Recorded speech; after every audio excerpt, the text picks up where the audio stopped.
जिसकी संख्या कम है, चाहे वो कुछ भी है, वो उपद्रवी नहीं है, केवल वही व्यक्ति कानून के पालन करने लायक है, उसी व्यक्ति को कानून का पालन करना होगा। लेकिन अगर भीड़ तंत्र है, आपकी संख्या ज्यादा है, तो आप कुछ भी करेंगे, आपके ऊपर कोई कानून नहीं लगता, सरकार आपका कुछ नहीं करेगी, आप न्यायपालिका भी आपका कुछ नहीं करेगी, आप जो चाहे वो कर सकते हैं, चाहे वो मुहर्रम का हो या फिर कांवड़ यात्रा या और दूसरे धर्म के कार्यक्रम हो। मनोज जी 10 सेकंड, उसके बाद लास्ट तक मुझे समय नहीं चाहिए। मनोज जी, ये समाजवादी पार्टी की सरकार में होता था कि जब एक आईएएस अधिकारी की आके पिटाई करता था एक विशेष धर्म का और वोट के नाते एफआईआर तक नहीं दर्ज होता था, उस समय आप वरिष्ठ पत्रकार हैं, इसी नोएडा में आप थे। नोएडा अथॉरिटी के चेयरमैन को अतीक अहमद उसके माता पिता को पीटता है और कोई कार्रवाई नहीं होती। मुख्तार अंसारी धारा 144 लगने के बाद भी खुला जीप में असलहे लेकर घूमता था, धर्म के नाते कार्रवाई नहीं होती थी। और धर्म देखकर जो है मुजफ्फरनगर में दंगा पीड़ितों को, हिंदू धर्म को नहीं दूसरे धर्म को पुरस्कृत करने का कार्य किया गया।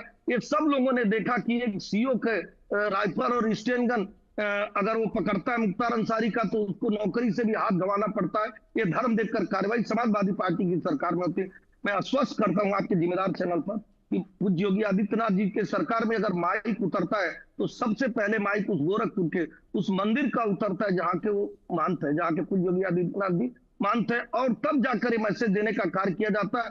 और आज मैं कहता हूं कि जितने तीज त्योहार मनाए जाते हैं वो सबकी सुरक्षा की व्यवस्था सरकार की होती है। आप देखे होंगे मुहर्रम पर पूरे देश में गुंडागर्दी हुआ, लेकिन उत्तर प्रदेश में क्यों नहीं हुआ? और तीसरी एक और बात, महत्वपूर्ण बात कहना चाहूंगा, 700 दंगे हुए थे उत्तर प्रदेश में समाजवादी पार्टी की सरकार में। 300 दंगों का कारण ही मजहब था, 300 दंगों का कारण ही इसी तरह के लोग थे। और मैं कह रहा हूं दंगा कराता कौन है भाई? सीए लागू हुआ तो पत्थरबाजी, एनआरसी लागू हुआ तो पत्थरबाजी, 370 समाप्त हो रहा है तो पत्थरबाजी, 3 तलाक पर कानून आ गया तो पत्थरबाजी, वक्त कानून आ गया तो पत्थरबाजी। लेकिन एक शब्द मैं दोबारा कहूंगा, हजार बुराई गिनाए और मैं स्वीकारता हूं कि जो गलत कर रहा है वो दंगाई है, किसी धर्म का नहीं है, वो किसी धर्म का अनुयायी भी नहीं है। लेकिन एक व्यक्ति जो नमाज कर गला काट देता है, उसमें एक शब्द अगर कोई बोला हो तो बता दीजिए।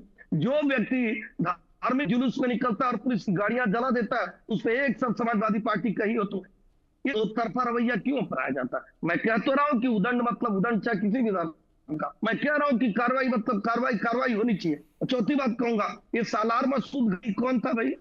सालार मसूद गाजी एक आतंकवादी था, एक उग्रवादी था जो भारत को लूटने, उसके साथ कौन खड़ा होता है? औरंगजेब के साथ कौन खड़ा होता है कि औरंगजेब बहुत बढ़िया होता है? मैं समाजवादी वही पार्टी सवाल उठा रहा हूं, लेकिन मैं बात कर रहा हूं कानून की, मैं बात कर रहा हूं कानून की, क्योंकि कानून तो हिंदू पर भी लागू होता है, मुस्लिम पर भी लागू होता है, और अगर लागू होता है तो फिर वो लागू क्यों नहीं हो पा रहा है? लोगों के अंदर कानून का डर क्यों नहीं है? लोगों के अंदर सरकार का भय क्यों नहीं है? और अगर भय होता तो जो गाड़ी तोड़ते हुए दिखाई दे रहे हैं, लाठियों से जो कि गाड़ियों पर बरसाई जा रही हैं, क्या इनकी स्थिति भी वैसी होगी जैसी बाकी के अपराधियों की स्थिति होती है कि पुलिस उनको पकड़ती है तो चलने लायक नहीं छोड़ती है और वो लंगड़ाते हुए ठीक से चल भी नहीं पाते? क्या ये भी ऐसे दिखाई देंगे जो गाड़ी तोड़ते हुए दिखाई दे रहे हैं? कपिश जी मेरे साथ मौजूद है। कपिश जी, जवाब आ रहा हूं आपके पास। देखिए बहुत सीधी सी बात है कि योगी सरकार की ये पहली साल की सरकार तो चल नहीं रही है, ये तो दूसरी बार की सरकार चल रही है, 2 साल उसमें भी चले गए। तो कांवड़ यात्रा इन्होंने कम से कम 7 वर्ष तो निकलवाई है। पिछले साल की कांवड़ यात्रा में बस्ती के पास जज साहब की गाड़ी तोड़ी गई, मारा पीटा गया, उसमें बैठी हुई उनकी पत्नी को।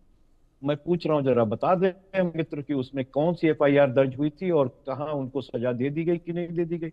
1 साल तो काफी होता है सजा दिलाने के लिए। 3 महीने में जो है संज्ञेय अपराध में जो है चार्जशीट आ रही है। तो ये हमें बता दे कोई एक कि किसी के घर बुलडोजर चला गया हो, जो चला जाता अचानक। तो ये सारी बातें हैं। पक्षपात अगर ना हो रहा होता तो ये तो हमारे मित्र खुद ही कर रहे हैं और अपनी पोल पट्टी खुद रहे हैं। मनु जी, इन्होंने कहा कि उत्तर प्रदेश में या जो बिहार में ताजिया निकालने और इस पे बवाल हुआ, ये हुआ, सरकार किसकी? आप उसका एलिगेशन हमारे पर कैसे लगा सकते? आप सरकार में हो, आप पुलिस प्रशासन का फेल्योर को आप हमारे सर पे या किसी अन्य विपक्ष के सर पे आप कैसे मढ़ सकते हो? तो आप अपनी कमजोरी बता रहे हो कि आप लॉ एंड ऑर्डर को मेंटेन नहीं कर पा रहे हो।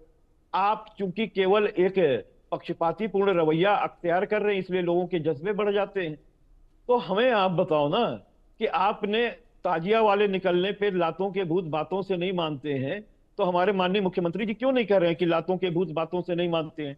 तो ये चीज तो हमारे मुख्यमंत्री जी को कहनी चाहिए, इस पे भी उसी तरीके से आना चाहिए। और मैं दूसरी बात कह रहा हूं कि 7 क्रिमिनल लॉ अमेंडमेंट एक्ट और सरकारी काम में बाधा पहुंचाने की धाराएं, सीआरपीएफ का जो ड्रेस में मारा गया है सिपाही स्टेशन पे, और आरपी एक्ट के तहत क्यों नहीं कार्रवाई की गई? एनबीएस की सक्षम धाराएं क्यों नहीं लगाई गई? क्यों इतनी हल्की लगाई गई कि मजिस्ट्रेट के न्यायालय से ही उनको जो है वो खड़े खड़े बेल मिल गई?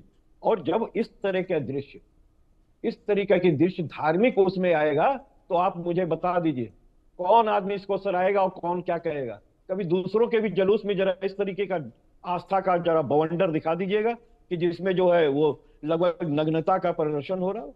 तो जो हमारी अपनी कमियां हैं उसको सुधारना चाहिए। अगर पुनर्जागरण कोई कर सकता तो उसी धर्म के लोग कर सकते हैं। मैं चूंकि सनातनी हूं तो मुझे बिल्कुल अपने ही धर्म पर मुझे विशेष ध्यान होगा।